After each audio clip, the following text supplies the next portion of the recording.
Hello friends, welcome to my channel. So आज आपण बघणार आहोत गोल्ड इन्व्हेस्टमेंट. सो गोल्डमध्ये कसं इन्व्हेस्ट करायचं.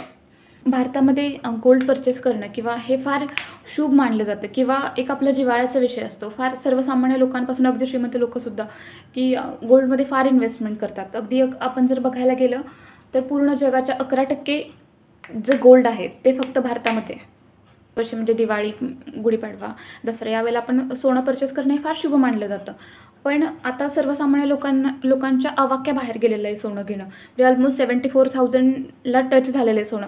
So 74,000 is very huge amount की सर्वसामान्य लोकांना ते घेणं परवडण्यासारखं नाही. सो आज आपण त्यासाठीच हा मी व्हिडिओ बनवलेला आहे की तुम्ही instead of investing in jewellery किंवा फिजिकल गोल्ड आपल्याकडे अजून खूप सारे ऑप्शन्स आहेत की त्याच्या थ्रू आपण गोल्डमध्ये इन्व्हेस्ट करू शकतो. सो प्रत्येकाचे आपण फायदे तोटे आज बघणार आहोत. There are mainly two types of gold investment. First is tangible investment and second one is intangible investment. So tangible म्हणजे काय? टँजिबल म्हणजे तुम्हाला ते दिसतंय, तुमच्यासमोर काहीतरी ती वस्तू आहे, that is called tangible things. So tangible इन्व्हेस्टमेंटमध्ये काय येतं की आपली ज्वेलरी आणि physical gold. So first will discuss about physical gold.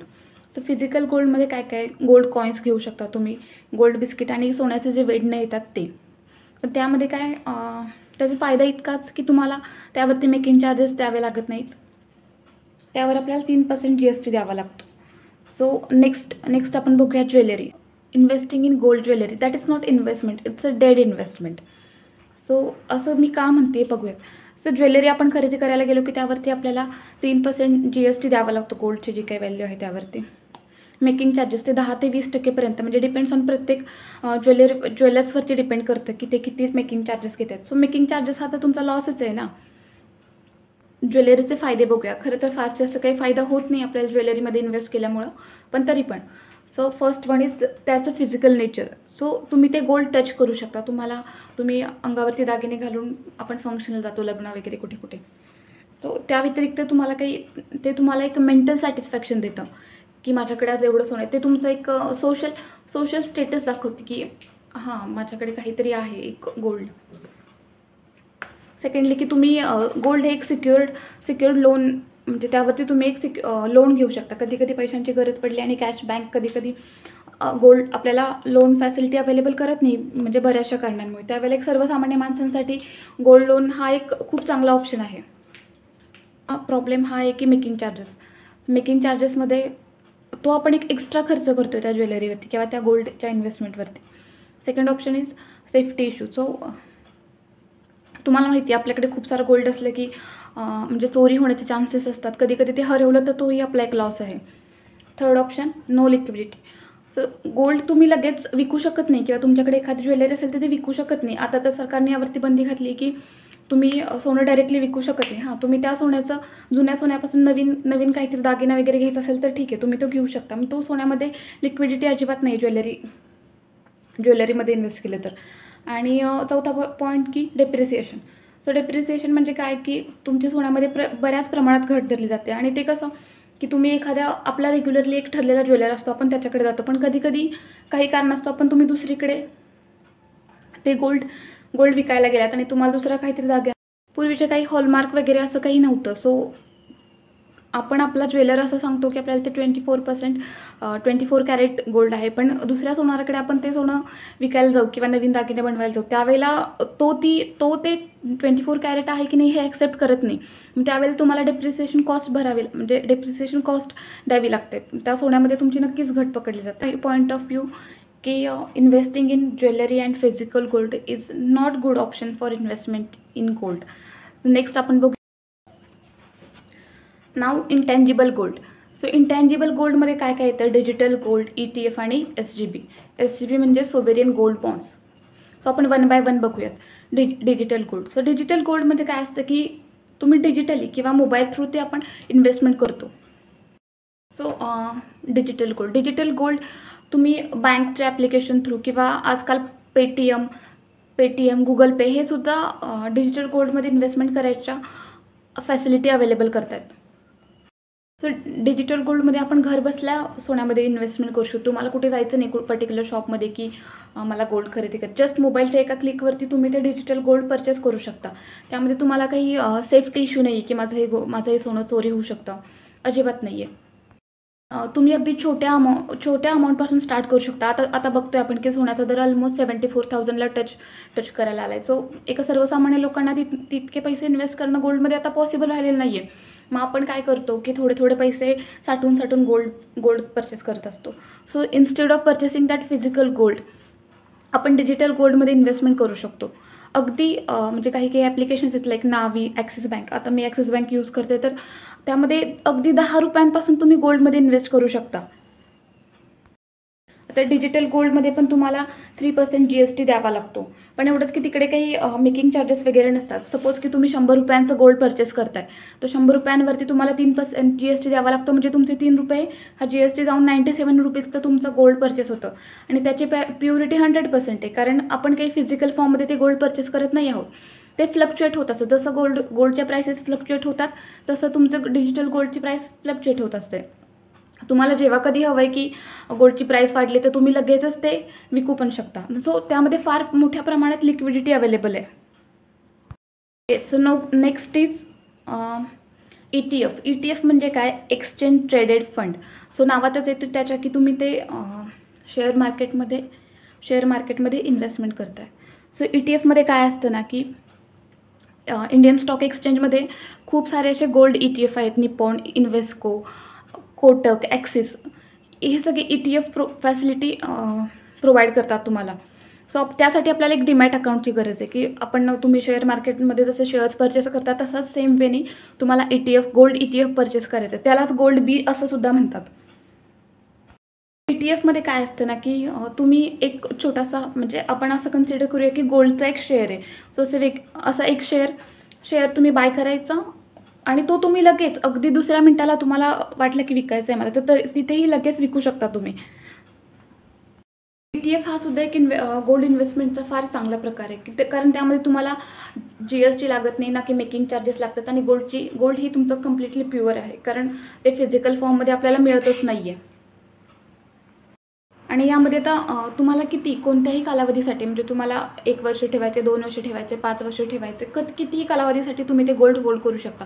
दोन्ही डिजिटल गोल्ड, ETFमध्ये सुद्धा तुम्ही कितीही कालावधीसाठी तुम्ही ते गोल्ड होल्ड करू शकता. एक्झाम्पल बघूया की आज निपॉनचं ETF, निपॉनचं गोल्ड बी जी आहे ती त्याची व्हॅल्यू फक्त 60 रुपये आहे. एका गोल्ड बीची व्हॅल्यू फक्त 60 रुपये आहे. तुम्ही सांगा की आज मार्केटमध्ये गेला तर तुम्हाला 60 रुपयाला कोणी गोल्ड परचेस देऊ शकतं? नक्कीच नाही. तर तुम्ही फार छोट्या अमाऊंटपासून तुम्ही थोडं गोल्ड अक्युमुलेट करू शकता की आज थोडे घेतलेत, उद्या थोडे घेतले, हळूहळू असं. जसं की तुम्ही जस्ट म्युच्युअल फंडमध्ये कसं इन्व्हेस्ट करतो आपण की SIP करतो, तशी SIP तुम्ही ETFमध्ये करू शकता. ते अजिबातही रिस्क नाही आहे की माझं सोनं कुठेतरी चोरीला जाते वगैरे, अजिबात नाही. फक्त इतकंच की सोन्याच्या प्राइसेसच्या अकॉर्डिंगली ते फ्लक्च्युएट्स होत राहतं. मग मे बी कधीतरी म्हणजे मार्केटने निगेटिव्ह रिटर्न, म्हणजे गोल्डची व्हॅल्यू जर निगेटिव्ह झाली तर तुमच्या ETFची व्हॅल्यूसुद्धा निगेटिव्ह होते, इतकंच. फक्त तुम्हाला ब्रोकरेज थोडंसं, म्हणजे जो मेंटेनन्स फी आहे तुमच्या ॲप्लिकेशनची, ती द्यावी लागते. नेक्स्ट व्हिडिओमध्ये ना मी डिजिटल गोल्ड आणि ETF गोल्ड बीज कसं परचेस करायचं ना याचा लाईव्ह डेमो मी दाखवेन. सो नेक्स्ट आपण बघूया सोवेरियन गोल्ड बॉन्ड. सो या सगळ्या गोल्ड इन्व्हेस्टमेंटमध्ये सोवेरियन गोल्ड बॉन्ड ही एक अतिशय बेस्ट इन्व्हेस्टमेंट आहे गोल्ड इन्व्हेस्ट करायचं असेल तर. सो सोवेरियन गोल्ड बॉन्ड्स आहे ना आपलं भारत सरकार इश्यू करतं. भारत सरकारने ना 2015 साली सोवेरियन गोल्ड बॉन्ड हे फर्स्ट टाईम इश्यू केलेले होते. सो तेव्हापासून 8 वर्ष, त्याचा 8 वर्षाचा मॅच्युरिटी पिरियड असतो. सो सरकारला देश चालवण्यासाठी पैशांची गरज असते, तर ते तुमच्याकडून हे बॉन्ड्सच्या माध्यमातून तुमच्याकडून सरकार उधार पैसे घेतं आणि त्या पैशावरती आपल्याला दरवर्षी 2.5% व्याज देतं. म्हणजे तुम्ही जे काही गोल्डमध्ये इन्व्हेस्टमेंट केलेली आहे, सो त्या इन्व्हेस्टमेंटवरती दरवर्षी 2.5% इंटरेस्ट तुम्हाला मिळत जातो. आणि गोल्ड बॉन्ड्सचा मॅच्युरिटी पिरियड 8 इयर्स आहे, म्हणजे तुम्हाला 8 इयर्ससाठी ते होल्ड करावे लागतात. आणि अगदीच की तुम्हाला पैशांची कधी गरज असेल तर म्हणजे 5 वर्ष तरी ॲटलिस्ट तुम्हाला तो होल्ड करावा लागतो. 5 वर्षानंतर तुम्ही कधीही ते विड्रॉ करू शकता. गोल्ड बॉन्डमध्ये कसं ना की तुम्ही कमीत कमी 1 ग्रॅमची इन्व्हेस्टमेंट करावी लागते. 1 ग्रॅम सोन्यापासून ते तुम्ही 4 किलो सोन्यापर्यंतचे गोल्ड बॉन्ड्स परचेस करू शकता. Sovereign gold bond. तर सोवेरियन गोल्ड बॉन्ड कसं परचेस करायचं ते मी आता तुम्हाला सांगते. काय करायचं म्हणजे एक आपण एक्झाम्पल बघूया. 2015 साली सरकारने पहिल्यांदा एक गोल्ड बॉन्ड इश्यू केलेले होते. त्यावेळेला 2015 साली गोल्डची किंमत ऑलमोस्ट 30,000 आपण पकडूया की 30,000 गोल्डची अमाऊंट व्हॅल्यू होती त्यावेळेला. आणि त्याची मॅच्युरिटी कधी झाली 2023ला. सो 2023मध्ये गोल्डची व्हॅल्यू काय होती ऑलमोस्ट 65,000 अराउंड.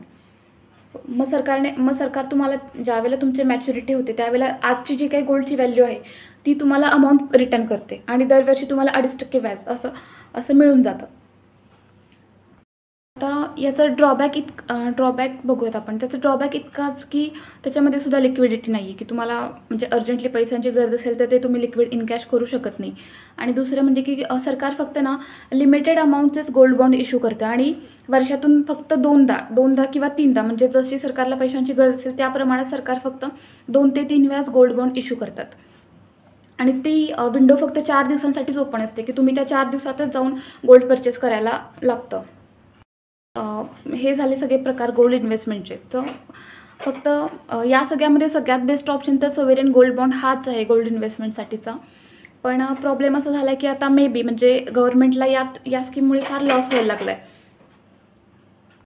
त्यामुळे सरकार मे बी म्हणजे सोवेरियन गोल्ड बॉन्ड हे डिस्कंटिन्यू करणार आहे किंवा ते कमी प्रमाणात ते इश्यू करणार आहे. म्हणजे पूर्वी ज्यावेळेला स्टार्टिंगला लास्ट इयरला बघितलं आपण तर 29,000 करोडचे त्यांनी सोवेरियन गोल्ड बॉन्ड इश्यू केलेले होते. पण जे की यावर्षी 2024ला फक्त 18,000चेच त्यांनी गोल्ड बॉन्ड इश्यू केलेले आहेत. म्हणजे खूप मोठ्या प्रमाणात कपात केलेली आहे यामध्ये. हे सर्व झालं आपलं इन्व्हेस्टमेंटबद्दल. आता आपण टॅक्सेशन बघूयात. सो या सगळ्या गोल्ड इन्व्हेस्टमेंटमध्ये म्हणजे फिजिकल गोल्ड, डिजिटल ETF आणि सोवेरियन गोल्ड बॉन्ड्स या सगळ्यामध्ये तुम्हाला ना टॅक्स पे करावा लागतो. म्हणजे जेव्हा कधी तुम्ही हे विकाल त्यावेळेला तुम्हाला जे काही प्रॉफिट होईल त्या प्रॉफिटवरती तुम्हाला ना शॉर्ट टर्म 20% आणि लाँग टर्म 12.5% टॅक्स पे करावा लागतो.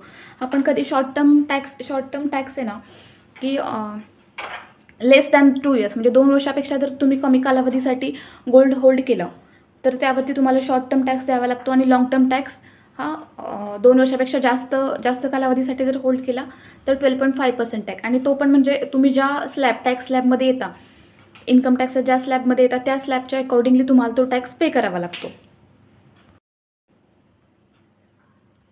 टॅक्सेशन. सो गोल्ड इन्व्हेस्टमेंटवरती पण ना टॅक्सेशन ना सेम जस्ट म्युच्युअल फंडला कसं टॅक्सेशन असतं ना किंवा तुमच्या अदर इन्कम सोर्सेस कसं आहे त्याला कसं टॅक्सेशन होतं ना सेम वेनी गोल्डवरती पण इन्कम टॅक्स द्यावा लागतो. सो ज्यांनी कोणी माझा म्युच्युअल फंडचा व्हिडिओ बघितलेला नाही आहे त्यांनी मी वरती लिंक डिस्क्रिप्शन बॉक्समध्ये देते तिथे जाऊन क्लिक करा की म्युच्युअल फंडमध्ये कसं इन्व्हेस्ट करायचं आणि टॅक्सेशन ऑल रिस्क प्रॉफिट वगैरे सगळं याबद्दल आपण त्यामध्ये डिस्कस केलेलं आहे. So that's all about today. Hope की तुम्हाला समजले की गोल्डमध्ये कशाप्रकारे कोणकोणत्या प्रकारे इन्व्हेस्टमेंट करू शकता तुम्ही.